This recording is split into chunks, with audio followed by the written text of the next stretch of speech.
জুলাই মাসে ঘটতে চলেছে এমন কিছু মহাজাগতিক ঘটনা যা শুনলে আপনারা অবাক হবেন, যার সাক্ষী থাকতে পারেন আপনারাও। নাম্বার 1, জুলাই 4, বুধ গ্রহটি সর্বাধিক পূর্ব দিকে প্রসারিত হবে। সূর্যাস্তের পর পশ্চিম আকাশে দিগন্তের উপরে বুধ গ্রহটি দেখা যাবে। নাম্বার 2, 10 জুলাই, বাকমুন্ডে।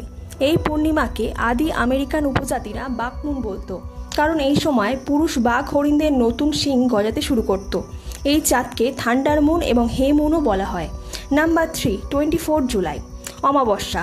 এই দিনের সর্বাপেক্ষা গুরুত্ব হলো ছায়াপথ এবং নক্ষত্রপুঞ্জের মতো অস্পষ্ট বস্তু পর্যবেক্ষণ করা।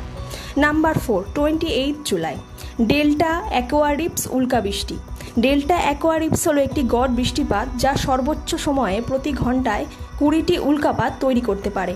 প্রতি বছর 12 থেকে 23 আগস্ট পর্যন্ত এই বৃষ্টিপাত হয়। সূর্যাস্তের পরে সন্ধ্যায় অর্ধচন্দ্রাকার চাঁদ অস্ত যাবে, ফলে এই সময় উল্কাবৃষ্টি দেখা যাবে। That's all, thank you so much.